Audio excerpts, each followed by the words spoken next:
হরে কৃষ্ণ, রাধে রাধে। মালবিকা পরিবারে আপনাদেরকে জানাই অনেক অনেক শুভেচ্ছা ও অভিনন্দন। আজকের আলোচ্য বিষয়টি হচ্ছে চৈত্র মাসের অমাবস্যা কবে পড়েছে, সম্পূর্ণ সময়সূচি পঞ্জিকা অনুসারে। অমাবস্যা তিথি কখন শুরু কখন শেষ, অমাবস্যা ব্রত উপবাস এবং নিশি পালন কবে রয়েছে, কালী পুজো কবে করবেন, পুজো করার সঠিক সময়। এছাড়াও এই অমাবস্যায় গঙ্গা স্নানের ও দানের শুভ সময় কি রয়েছে, অমাবস্যা পালনের নিয়ম, অমাবস্যার পূজা পদ্ধতি কি রয়েছে, এই অমাবস্যায় কি করবেন কি করবেন না, কি খাবেন কি খাবেন না, সমস্তটাই রয়েছে আজকের এই ভিডিওতে। শ্রোতা বন্ধুরা, আজকের ভিডিওটি আপনারা প্রথম থেকে শেষ পর্যন্ত দেখুন, আপনাদের কিন্তু অনেক ভালো লাগবে।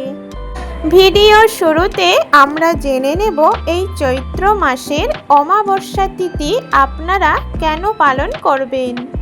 হিন্দু পঞ্জিকা অনুসারে চৈত্র মাসের কৃষ্ণপক্ষের শেষ দিনটিকে চৈত্র অমাবস্যা বলা হয়।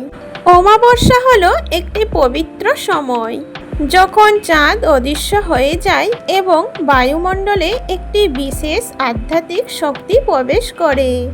সনাতন ধর্মের প্রতিটি অমাবস্যায় তাৎপর্যপূর্ণ, তবে চৈত্র মাসের অমাবস্যা পূর্বপুরুষদের কাছে প্রার্থনা, স্নান, দান এবং আত্মশুদ্ধির জন্য বিশেষ ফল দেয় বলে বিবেচিত। এই তিথিতে পূর্বপুরুষদের প্রতি কৃতজ্ঞতার প্রকাশ এবং তাদের আশীর্বাদ গ্রহণের একটি অন্য সুযোগ। এছাড়াও অন্যান্য অমাবস্যা তিথির মতোই এই অমাবস্যা তিথিতেও আপনারা মা কালীকে অবশ্যই পূজা করবেন। বাড়ির ঠাকুর ঘরে মা কালীর চিত্র থাকুক বা মূর্তি থাকুক, সেই মূর্তিতে আপনারা অবশ্যই জবা ফুলের মালা 108টি যদি জবা ফুল দিতে পারেন তাহলে তো খুবই ভালো, অথবা অপরাজিতা ফুলের মালাও মাকে অর্পণ করতে পারেন।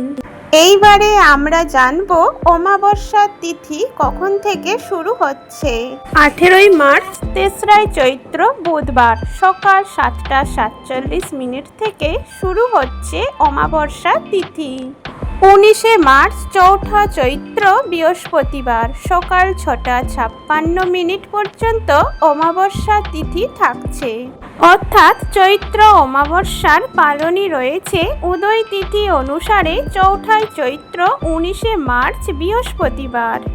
এই দিনেই কিন্তু অমাবস্যার ব্রত উপবাস এবং পুজো পাঠ করতে হবে। আর আগের দিন অর্থাৎ বুধবার দিন 18ই মার্চ এই দিনে নিশি পালন রয়েছে। বাসন্তী ব্রত আরম্ভ এই দিনেই হবে। যেহেতু আমরা আগেই জেনেছি এই তিথিতে পূর্বপুরুষদের জন্য শ্রাদ্ধকর্ম, তর্পণ, গঙ্গা স্নান ইত্যাদি অত্যন্ত শুভ কাজ, তাই আপনারা কখন করবেন এই গঙ্গা স্নান? সূর্যোদয়ের পর থেকে সকাল 6টা 56 মধ্যে। 19শে মার্চ, চৌঠা চৈত্র বৃহস্পতিবার এই দিনে আপনাদেরকে গঙ্গা স্নান করতে হবে। যেহেতু উদয় তিথি অনুযায়ী 19শে মার্চ, চৌঠা চৈত্র বৃহস্পতিবার এই দিনেই অমাবস্যার পালনই রয়েছে, তাই এই দিন সারাদিন সূর্য অস্ত যাওয়ার পূর্বে আপনারা দান ধ্যান করতে পারেন। এছাড়াও এই দিন পুজোর শুভ সময় কি থাকছে চলুন জেনে নেওয়া যাক। কালী পুজো সাধারণত রাতে হয়। যাদের বাড়িতে মানসিক কালী পুজো রয়েছে বা মূর্তি পুজো হবে তারা কিন্তু 18ই মার্চ, 3রা চৈত্র বুধবার দিন যেহেতু সকাল থেকেই অমাবস্যার তিথি লেগে যাচ্ছে, তাই আপনারা রাত্রি 10টা থেকে মধ্যরাত্রি 2:45 মধ্যে পুজো করে নিতে পারেন। অথবা যারা পরের দিন সকালে পুজো করতে চান তারা কিন্তু 19শে মার্চ, চৌঠা চৈত্র বৃহস্পতিবার সূর্যোদয়ের পর থেকেই শুভ সময় শুরু হয়ে যাচ্ছে। 6টা বেজে 56 অমাবস্যা তিথি কেটে যাচ্ছে, কিন্তু 6টা 56 পরেও কিন্তু আপনারা পূজা করতে পারবেন। বেলা 12টার মধ্যে আপনাদেরকে পুজো করে নিতে হবে। এই দিন সারাদিনই অমাবস্যার পালনই রয়েছে। এইবারে চলুন জেনে নেওয়া যাক চৈত্র মাসের অমাবস্যার পূজা পদ্ধতি কি রয়েছে। চৈত্র অমাবস্যার দিন সকালে ব্রহ্ম মুহূর্তে ঘুম থেকে উঠে স্নান করুন। সম্ভব হলে পবিত্র নদী বা পুকুরে স্নান করুন। যদি তা সম্ভব না হয় তাহলে স্নানের জলে কিছুটা গঙ্গা জল মিশিয়ে বাড়িতে স্নান করুন।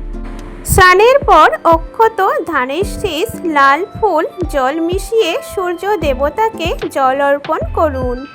তারপরে দক্ষিণ দিকে মুখ করে পূর্বপুরুষদের উদ্দেশ্যে জল অর্পণ করুন।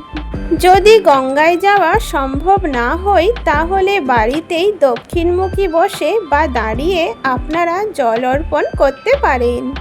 কালো তিল, কুশ আর দূর্বা ঘাস জলে দিয়ে সেই জল আপনারা অর্পণ করতে পারেন। এই জল অর্পণ করা পূর্বপুরুষদের উদ্দেশ্যে খুবই শুভ। এই দিনে উপবাসের বিশেষ তাৎপর্য রয়েছে। ফল বা সাত্বিক খাবার গ্রহণ করুন। সন্ধ্যায় পিপল গাছের নিচে প্রদীপ জ্বালান। শনিদেবকে কালো তিল, নীল ফুল এবং সরিষার তেল অর্পণ করুন। সমস্ত কর্ম ভক্তি এবং শুদ্ধ অনুভূতির সাথে করা উচিত। জয় মা কালী। আজকের এই ভিডিওটি এই পর্যন্তই থাকলো। ভিডিওটি দেখে যদি আপনি উপকৃত হয়ে থাকেন অবশ্যই একটি লাইক করে দেবেন। আর মা কালীর অশেষ কৃপা পেতে কমেন্ট বক্সে লিখুন জয় মা কালী।